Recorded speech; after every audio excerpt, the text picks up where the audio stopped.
On pourrait croire que les plus grands projets littéraires commencent par une déclaration fracassante ou une scène de bataille épique, mais non.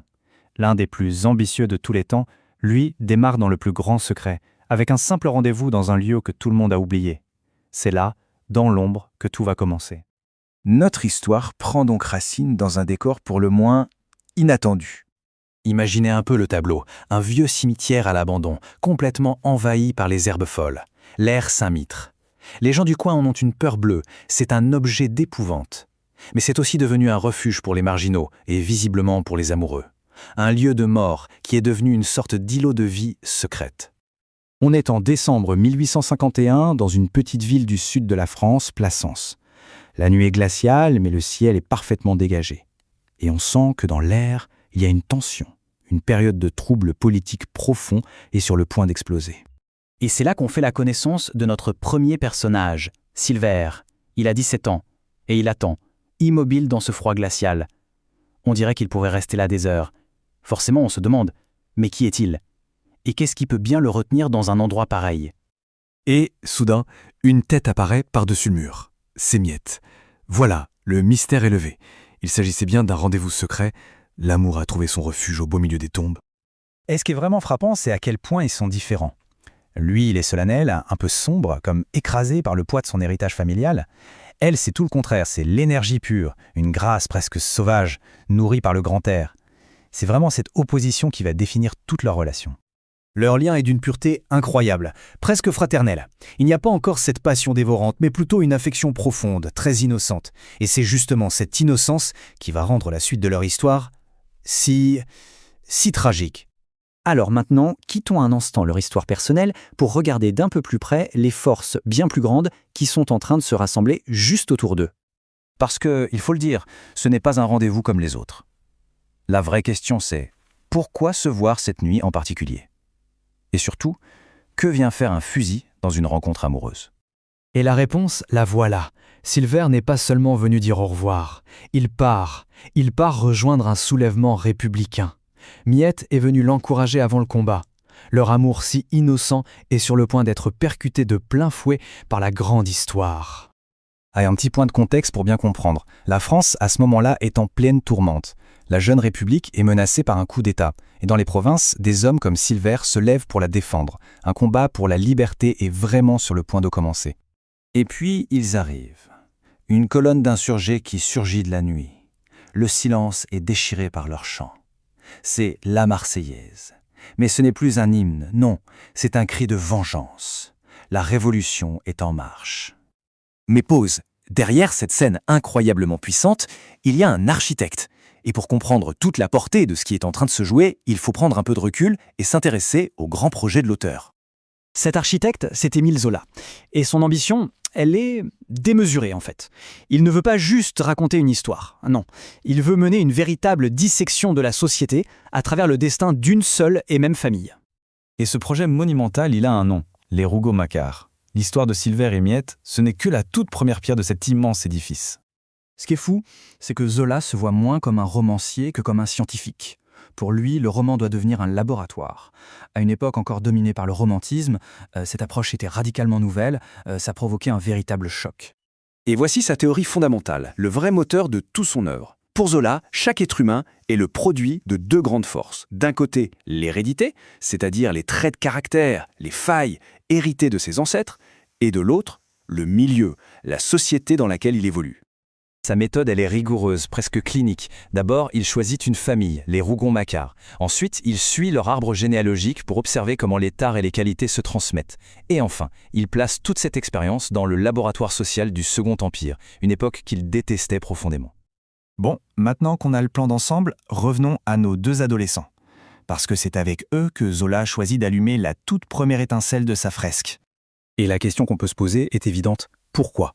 Pourquoi, pour un projet aussi vaste, commencer par une histoire d'amour si intime, si fragile en apparence? Eh bien, tout simplement parce que leur histoire, c'est un condensé parfait de tout le projet de Zola.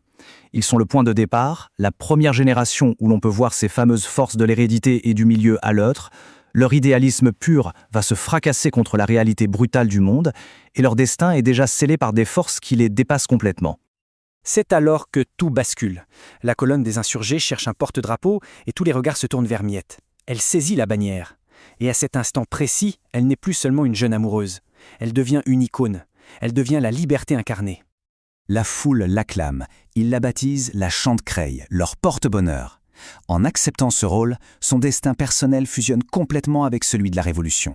À partir de là, il n'y a plus aucun retour en arrière possible. Et c'est là-dessus que Zola nous laisse réfléchir. Cette histoire, qui n'est que le début d'une saga immense, nous pose une question qui reste incroyablement moderne. Quelle est la part de nos choix, vraiment, face à l'héritage que l'on porte en nous et à la société qui nous façonne? C'est la question fondamentale que cette toute première étincelle littéraire vient allumer. On va s'intéresser aujourd'hui à une véritable leçon de stratégie politique qui nous vient tout droit de la France du XIXe siècle. On va plonger dans La fortune des Rougons d'Émile Zola pour voir comment une famille a su exploiter le chaos pour s'emparer du pouvoir. Alors, plantons le décor. Tout se passe à Plassans, une petite ville de province qui a l'air très calme, très paisible. Mais il ne faut pas se fier aux apparences. En réalité, c'est une poudrière sociale. Zola le décrit très bien d'ailleurs. Il dit que même si la surface semble calme, au fond, il y a un travail caché très curieux à étudier.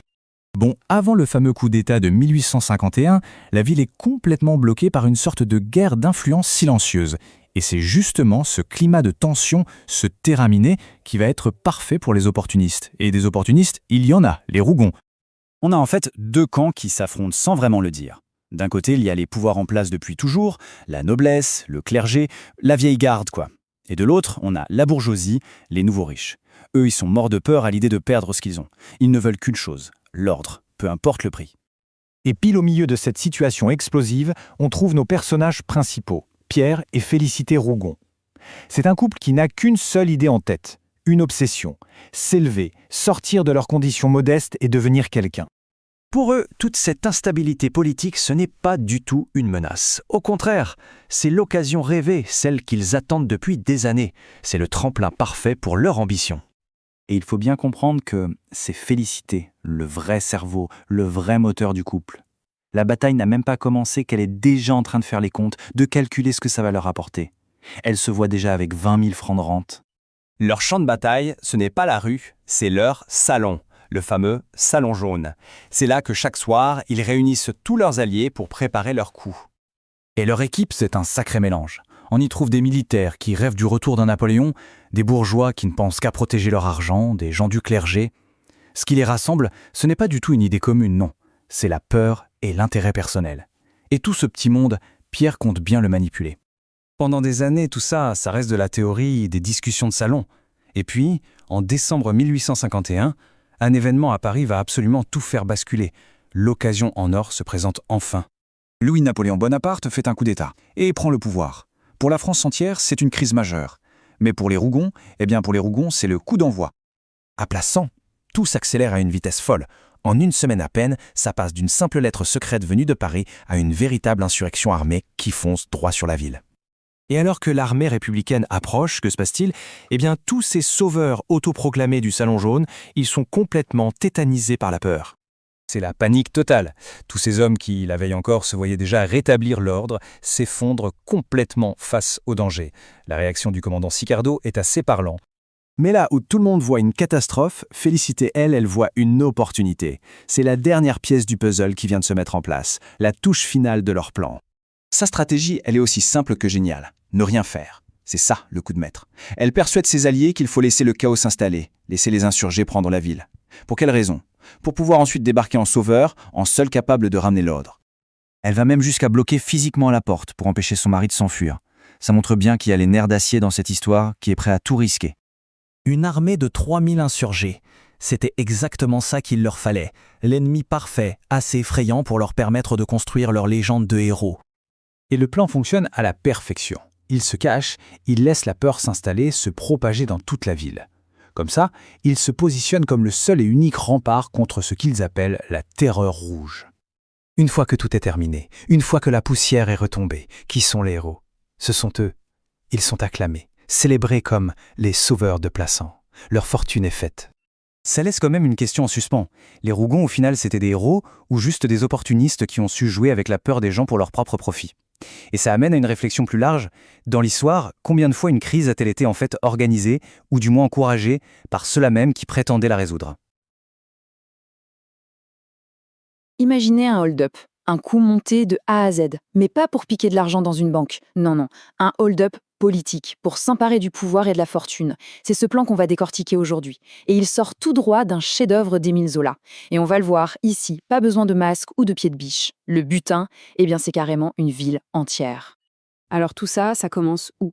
Ça commence ici, à Plassans, une petite ville du sud de la France bien tranquille, du moins en apparence. Parce que sous le vernis un peu endormi de la province, les haines politiques, elles, sont bien réelles, à vif même. En fait, Plassans, c'est une véritable poudrière qui n'attend plus qu'une toute petite étincelle pour exploser. Et le plus fou dans toute cette histoire, c'est que l'étincelle, eh bien, ne va pas venir d'une barricade dans la rue. Non.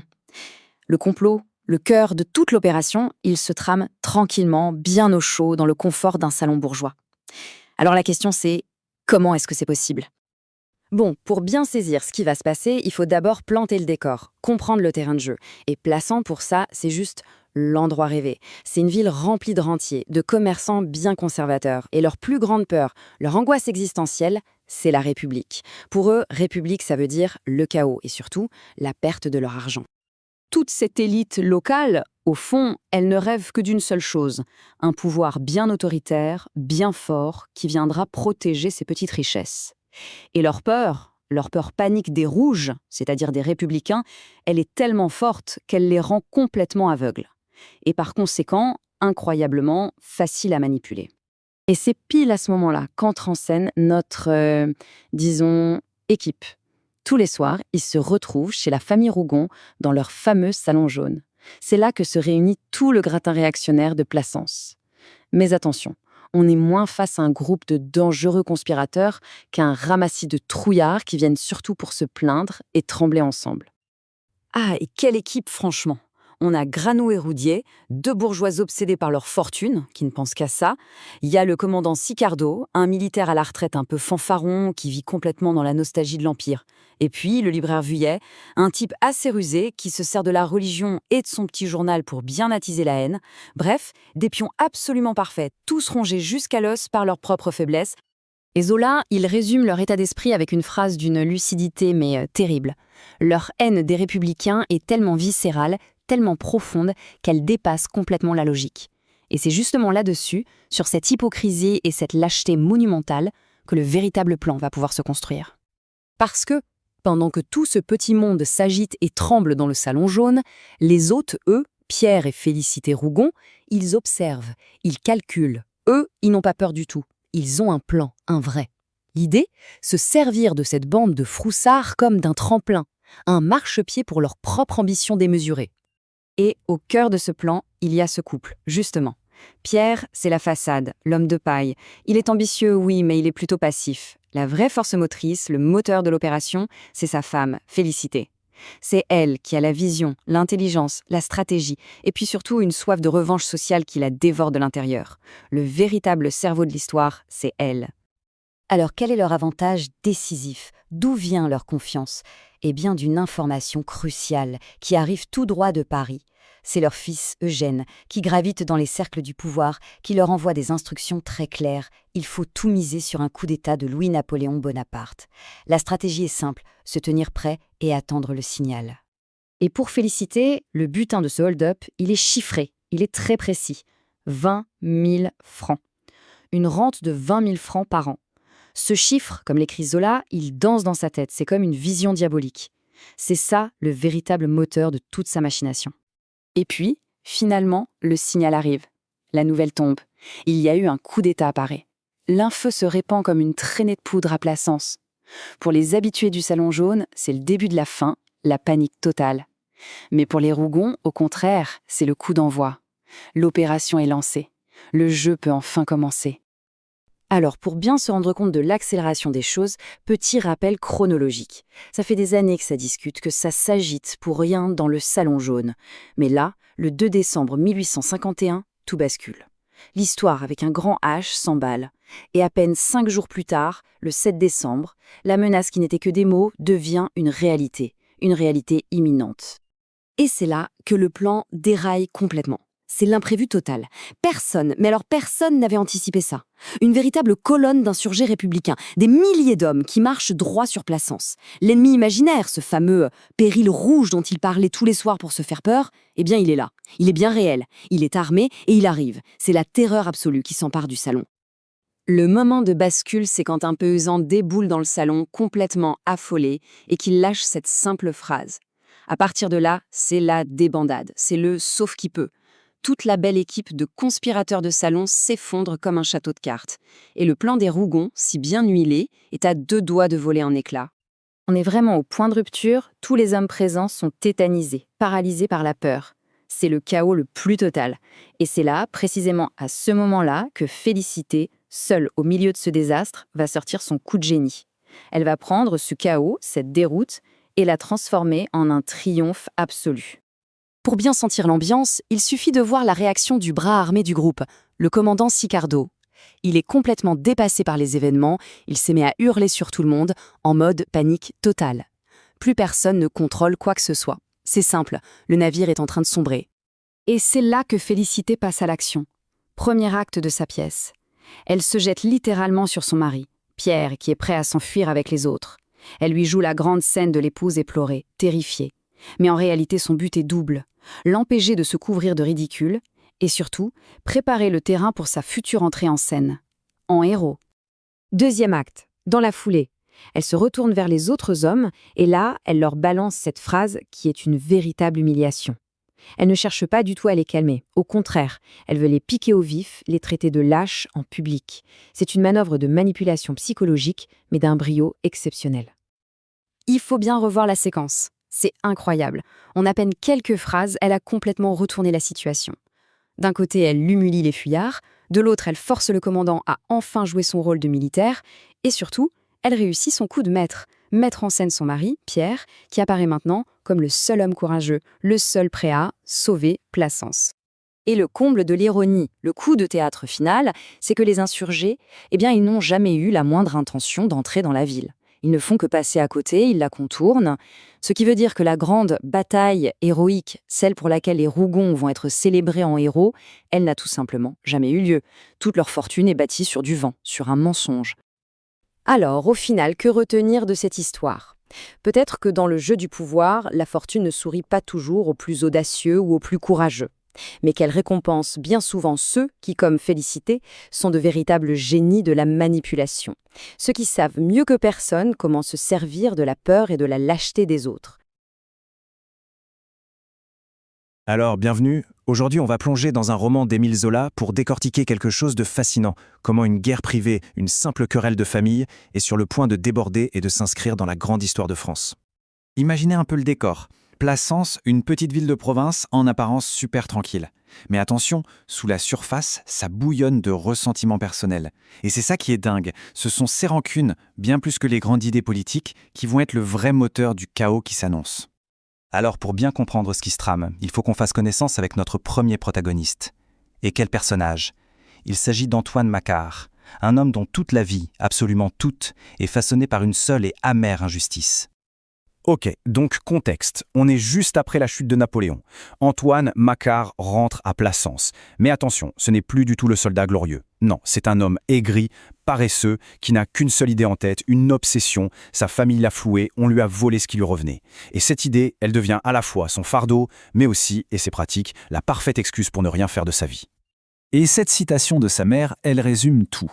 Mais alors tout. Ton frère, à tout prix, il aura soin de toi, c'est convenu. Pour Antoine, c'est clair, net et précis. Il a le droit de réclamer sa part de l'héritage.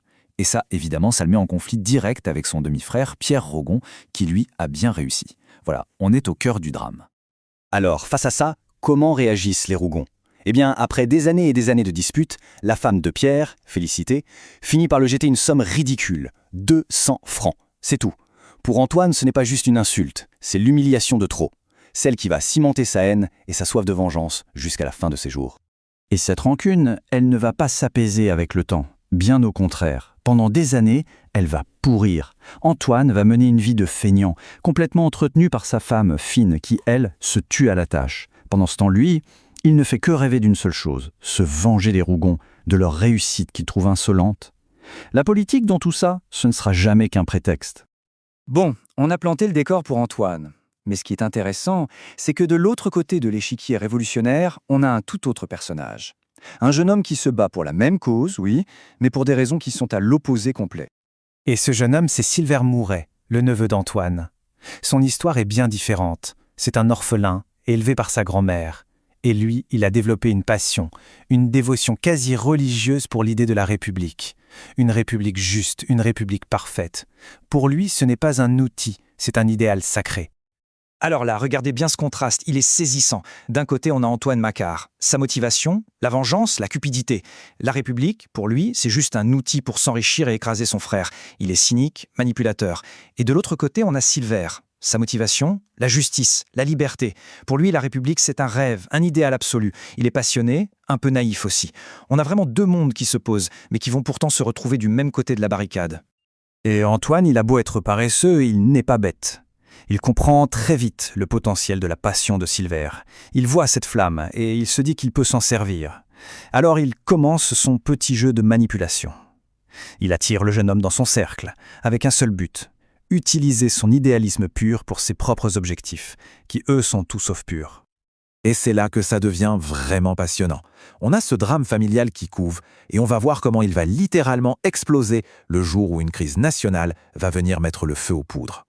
Alors, un petit point d'histoire, c'est super important. On est en 1851 et la nouvelle du coup d'État de Louis-Napoléon Bonaparte tombe. C'est la fin de la Seconde République. Pour la plupart des gens, c'est un choc. Mais pour Antoine Macquart, c'est l'occasion qu'il attendait depuis plus de 20 ans. L'heure de la vengeance a enfin sonné. Et à partir de là, tout s'accélère. Dans la nuit du 7 décembre, la nouvelle arrive. Et Antoine, hop, il rallie tout de suite les ouvriers mécontents. Dès le lendemain matin, il marche sur Plassans. Et à 11h, c'est fait, il s'empare de l'hôtel de ville, qui n'était même pas gardé. Antoine se positionne en chef de bande, et la résistance est quasiment inexistante. La ville est prise en quelques heures. Mais c'est pendant l'assaut de la gendarmerie que tout bascule. Surtout pour Silver. Ce jeune homme, si doux, si pur, se retrouve emporté par la violence de la foule. Il est comme grisé par l'action, par cette fureur collective qui le dépasse complètement. Et le point de non-retour, le voilà. Quand Silver rentre enfin chez lui, il est couvert de sang. Et sa grand-mère, tante Dide, en le voyant, elle pousse ce cri d'horreur « Tu as tué un gendarme ». C'est terrible. Dans le chaos, dans la fureur, Silver a tué un homme pour la première fois. Son bel idéal vient de se tacher de sang, et ça, c'est irréversible. Et cette image, elle est incroyablement puissante. Elle représente parfaitement cette perte brutale de l'innocence. Le rêve de Silver, sa révolution pure, noble, sans une seule tâche, vient de se fracasser contre la réalité sanglante de la violence. Pour lui, c'est la fin d'un monde. Il n'y a plus de retour en arrière possible. Alors voilà, la poussière retombe à peine et Plassans se réveille dans une nouvelle réalité. Une réalité complètement instable. Parce que oui, l'insurrection a réussi, enfin, pour le moment. Faisons le point sur la situation. D'un côté, les insurgés contrôlent la ville. Le maire, les fonctionnaires, tout ce petit monde est en prison. Antoine Macquart, notre vengeur, est l'un des nouveaux leaders. Mais de l'autre, Silver, l'idéaliste, est devenu un meurtrier. Et pendant ce temps, les Rougons, eux, se sont cachés. Ils attendent leur heure. On sent bien que cette victoire, elle repose sur des bases très très fragiles. La haine d'un homme et les idéaux brisés d'un autre. Et on va terminer avec cette question qui est finalement la grande question que Zola nous pose à travers ce récit. Quand la vengeance personnelle se déguise en révolution politique, qui au final paye le prix le plus lourd? Est-ce que les grandes pages de l'histoire sont vraiment écrites par de nobles idéaux ou est-ce qu'elles ne sont pas plutôt le résultat de la somme de toutes nos petites et misérables rancunes humaines? La suite des événements à Plassans, croyez-moi, apportera une réponse assez terrible à cette question. On va plonger ensemble dans une histoire d'amour, une histoire qui commence dans la plus pure innocence pour se terminer dans un bain de sang.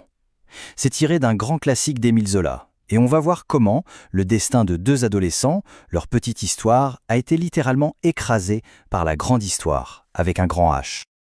Voilà, c'est tout ce qu'il reste d'une romance de 2 ans. 3 petits mots, pas une étreinte passionnée, non, mais une déclaration glaciale prononcée sur un champ de bataille. C'est froid, c'est brutal, et c'est définitif.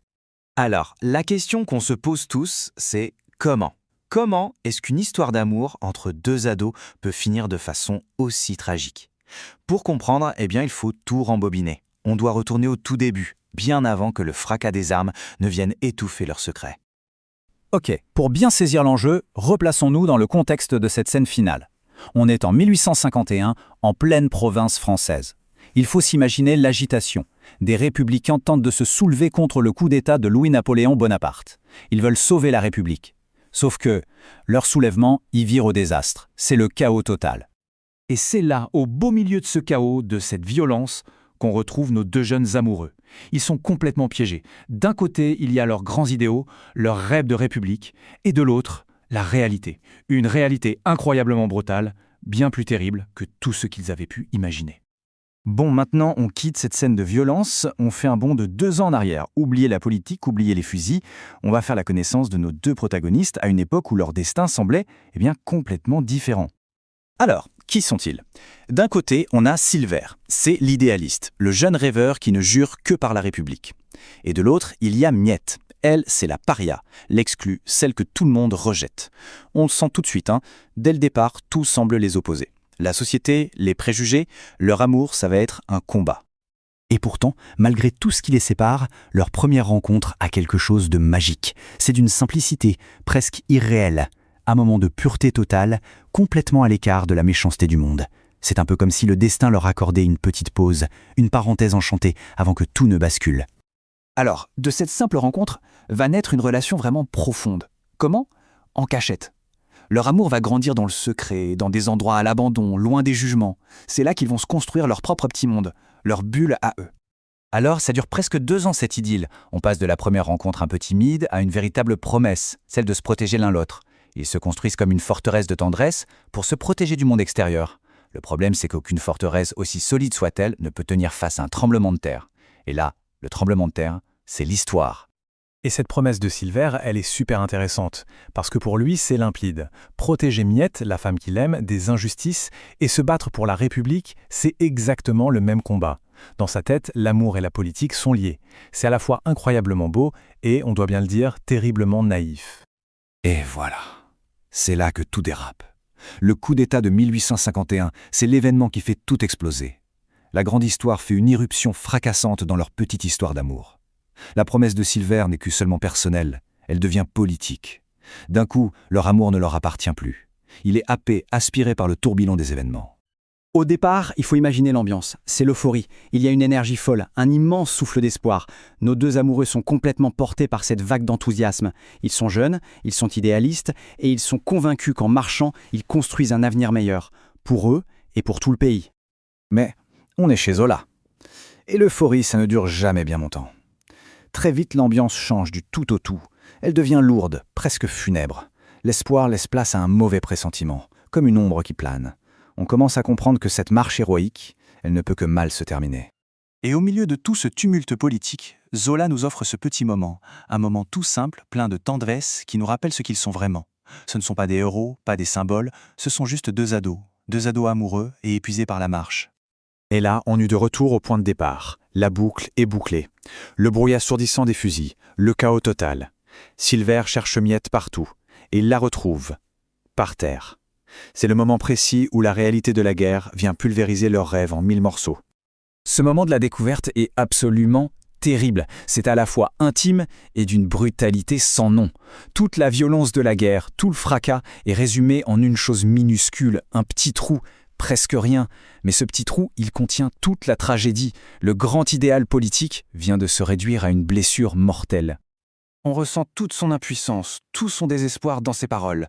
C'est une supplique, un appel à l'aide. Lui qui avait juré de la protéger du monde entier, elle est en train de mourir dans ses bras. Et il ne peut absolument rien faire. Son univers s'effondre sous ses yeux. Et puis, le coup de grâce. La confirmation finale, celle qui anéantit le dernier espoir. Le verdict du médecin tombe. C'est froid, c'est clinique, et ça nous ramène exactement aux 3 mots du début. La boucle est bouclée. La tragédie est complète. Bon, l'histoire est déchirante, on est d'accord, mais maintenant, prenons un peu de hauteur. Qu'est-ce que Zola essaye de nous dire avec ce récit? Pourquoi, pour lui, cette fin tragique n'était pas un accident, mais quelque chose d'absolument inévitable? La réponse, elle tient en un seul mot, le naturalisme. C'est le mouvement littéraire de Zola, et pour faire simple, ça veut dire quoi? Ça veut dire que pour lui, les individus ne sont pas vraiment libres de leur choix.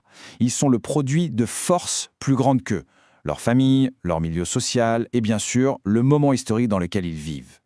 Du coup, si on regarde l'histoire de Miette et Silver avec ces lunettes-là, leur fin n'a rien d'un hasard. Au contraire, c'est la conclusion logique, presque mathématique de ce qu'ils sont.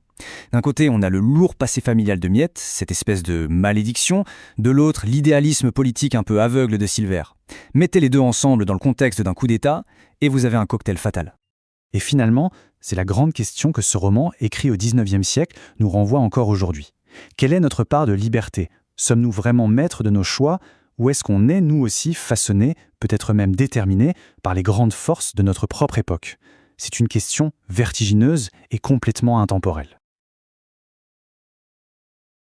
Aujourd'hui, on va décortiquer ensemble la mécanique d'une prise de pouvoir. On va voir comment, à partir du chaos, on peut fabriquer de la légitimité politique. Et pour ça, notre guide sera un chapitre absolument fascinant d'un grand roman du XIXe siècle. Tout ça nous amène à une question centrale, une question qui est au cœur de notre histoire. Est-ce qu'un héros, ça naît comme ça, spontanément, ou est-ce que ça se fabrique de toutes pièces? Alors, pour bien comprendre, il faut se planter le décor.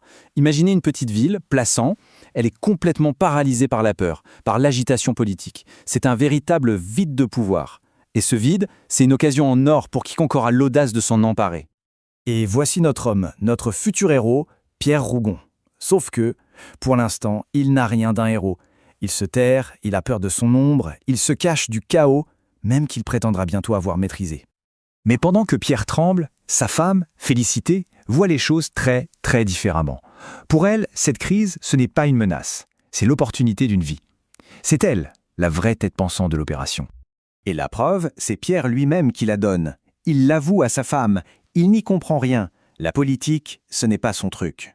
Cet aveu de faiblesse, eh bien, il rend le plan de Félicité encore plus génial et audacieux. Bon, alors comment est-ce qu'on s'y prend concrètement pour transformer un peureux en sauveur de la nation? Voyons un peu la mécanique. Le plan est un petit bijou de théâtre politique, vraiment. C'est une pièce en 4 actes, entièrement basée sur le mensonge et la manipulation, du début à la fin. Il faut être très clair là-dessus. Si Pierre est sur le devant de la scène, c'est Félicité qui est dans les coulisses. C'est elle le cerveau brillant et absolument impitoyable de toute l'opération. D'ailleurs, une fois leur coup réussi, elle ne se prive pas de le lui rappeler. C'est elle qui a tout manigancé, et elle veut qu'il le sache. Ça en dit long sur qui détient vraiment le pouvoir dans ce couple. Allez, on arrive au moment clé, le cran final de la pièce. On va voir comment une pure imposture va se transformer, sous nos yeux, en une véritable légende.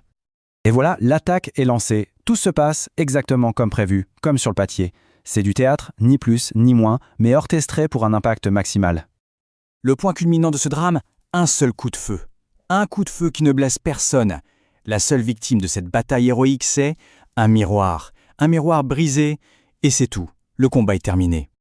Et c'est là qu'on touche au cœur de leur stratégie. Le contraste est saisissant. D'un côté, la réalité, un peu minable. De l'autre, le mythe, la légende héroïque qu'ils sont en train de bâtir en direct. Bien sûr, pour qu'un mensonge paraisse crédible, il faut des chiffres, des détails. Alors, on va en inventer un. L'histoire officielle retiendra que 41 héros ont sauvé la ville. Un chiffre sorti de nulle part. Et qui de mieux pour vendre cette histoire que le héros lui-même? Rougon se transforme en conteur. Il raconte sa légende avec tellement d'aplomb que la ville, qui ne demande qu'à croire à un retour à l'ordre, finit par y voir la vérité. Alors, toute cette mise en scène, ce plan parfaitement exécuté, à quoi ça mène au final? Quel est le résultat des courses? Eh bien, c'est un succès total. Pierre, le même homme qu'on a vu se cacher, mort de peur, est maintenant célébré, acclamé, comme le sauveur de la ville. Il tient Plassans dans sa main. Et pour Félicité, c'est la consécration ultime. Elle a enfin tout ce dont elle rêvait. Le statut social, le pouvoir, la reconnaissance de la bourgeoisie. Tout ça bâti sur un mensonge de A à Z. C'est l'apogée de son ambition. Et finalement, cette histoire nous laisse avec une question qui résonne encore très fort aujourd'hui. Quand le récit, quand l'histoire qu'on raconte devient la seule chose qui compte, la vraie récompense, qu'est-ce qu'il reste de la vérité? On connaît l'adage, derrière chaque grande fortune se cache un crime. Eh bien, pour la famille Rougon, le roman d'Émile Zola nous montre que, attention, ce n'est pas une métaphore. Non, c'est leur acte de naissance. Un acte de naissance écrit avec du sang. Et ça, c'est vraiment la question qui hante tout le roman. Mais Zola, il ne fait pas que poser la question, ce serait trop simple. Non, lui, il nous force à regarder la réponse, droit dans les yeux. Et elle est brutale. Et la réponse, la voilà. Pour les Rougon, la fortune, elle n'est pas tombée du ciel. Oh que non, elle a été prise, conquise, Et le prix à payer pour cette conquête, eh bien, ce sont des vies humaines. Alors pour bien comprendre comment on en est arrivé là, il faut revenir au tout début, au début de cette conquête. On va planter le décor. On est dans une petite ville, Plassans, juste après le coup d'État sanglant de 1851. L'ambiance, elle est pesante, vraiment irrespirable. La paix qui règne dans les rues, c'est juste un silence imposé par la peur. L'ordre a été rétabli, oui, mais par la force. La terreur, elle est partout. Et c'est là, au milieu de ce champ de ruines, que certains y voient une occasion en or, une chance de s'élever. Parce que oui, au milieu de tout ce chaos, il y a une famille qui ne voit pas une tragédie. Non, eux, ils voient une opportunité, une vraie mine d'or. Et cette famille, ce sont les Rougon. Écoutez bien ça. Quelques mots à peine de Pierre Rougon à sa femme. Félicité. Et tout est dit. Pendant que la ville entière est en deuil, leur seule, unique obsession, c'est quoi ? Le statut social. Écraser les rivaux. Leur ambition est dévorante. Et ce dîner qu'ils préparent, ce n'est pas juste un repas, c'est leur arme. Leur programme, en fait, c'est un véritable plan de bataille. Il ne s'agit pas seulement d'argent, loin de là. C'est une quête de pouvoir absolu. Ce dîner, ce n'est pas une fête, c'est une manœuvre politique pure et dure, une démonstration de force pour bien montrer qui sont les nouveaux patrons. C'est la première pierre de leur futur empire.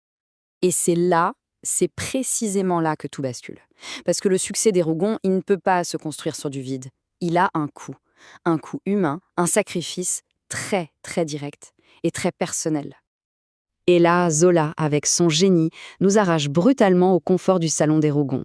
Fini les petites discussions, il nous jette dehors, dans la rue, et là, c'est une toute autre scène qui se joue. Voilà la réalité crue, celle qui se cache juste derrière les murs du salon. On voit une colonne de prisonniers républicains, les vaincus. Et au milieu d'eux, il y a Silver, un jeune plein d'idéaux. L'ironie, elle est terrible, non ? Il est le propre neveu de ceux qui, au même moment, sont en train de célébrer leur victoire. Une victoire sur tout ce en quoi ils croient. Et qui regarde cette scène ? Tante Dide. C'est la matriarche de la famille. C'est son sang qui coule, à la fois chez les Rougon, les vainqueurs, et chez Silver, le vaincu. Et en voyant ça, son esprit bascule. Sa folie, en quelque sorte, devient la conscience morale de toute l'histoire. C'est la seule voix qui ose hurler l'horreur de la situation. Et son cri, c'est un cri primitif, un cri accusateur. Elle ne voit pas la politique, les grandes manœuvres, non, elle voit des assassins, point. Elle nomme la violence pour ce qu'elle est, sans phare. C'est la vérité brute. Une vérité que les Rougon, à quelques mètres à peine, font tout pour étouffer sous le bruit de leur fête. Et c'est là que la construction de Zola devient absolument magistrale. Il va nous faire vivre deux scènes en même temps, en parallèle. C'est un montage implacable. D'un côté, la fête, de l'autre, l'exécution. Regardons ça de plus près. Zola utilise un détail, mais un détail de génie, la couleur. D'un côté, on a le salon jaune des Rougon, le jaune de la fortune, de l'or, d'une lumière un peu artificielle. Et de l'autre, le ciel jaune au-dessus du lieu de l'exécution. Un jaune maladif, presque spectral. On voit le lien. Zola connecte les deux scènes par cette couleur, comme pour nous hurler que l'une ne peut pas exister sans l'autre. Pendant ce temps, à l'intérieur, dans le salon, la réécriture de l'histoire a déjà commencé. La brutalité, ça devient du courage. La trahison, pouf, ça se transforme en patriotisme. Ils sont en train de se créer leur propre légende. Une réalité parallèle où, bien sûr, ils sont les héros, les fondateurs d'un nouvel ordre. Mais dehors, la réalité, elle, est bien différente. On est loin du patriotisme et des grands mots. Non, là, il s'agit d'une vengeance. Personnelle, froide. Le gendarme Rangad veut la peau de Silver et il va s'assurer que sa mort soit la plus cruelle possible. Et là, on arrive au point culminant, le montage final de Zola.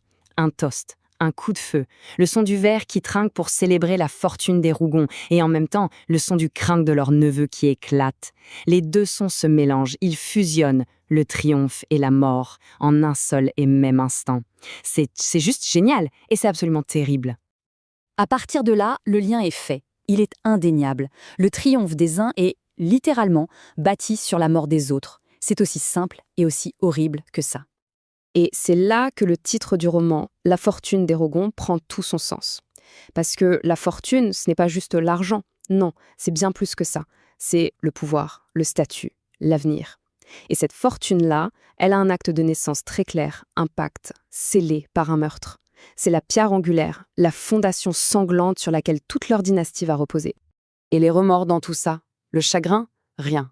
Le néant. Quand on annonce à Félicité la mort de son propre neveu, sa réaction est d'un pragmatisme glacial. C'est un bon débarras, c'est tout. Silver, il était un obstacle, un rappel un peu gênant de leurs origines. Sa mort, c'est une simplification. Une ligne de moins dans les comptes. Et Zola nous laisse avec cette image, une image qui hante. Alors que le triomphe des Rougon semble total, parfait, il reste un détail, un tout petit détail, un soulier avec une tache de sang, le sang d'une autre victime. Il est là, oublié sous un lit. C'est le symbole parfait. La violence, on la cache, on la balaise sous le tapis, mais elle est toujours là, la preuve silencieuse du crime originel, le crime sur lequel tout leur monde est bâti. Finalement, c'est la question que Zola nous pose. Au-delà de l'histoire des Rougon, il nous interroge sur le coût caché de n'importe quel pouvoir, de n'importe quel progrès. Chaque triomphe cache ses fantômes, et chaque fortune, ses fondations pleines de sang. Et cette question, aujourd'hui encore, elle continue de nous hanter.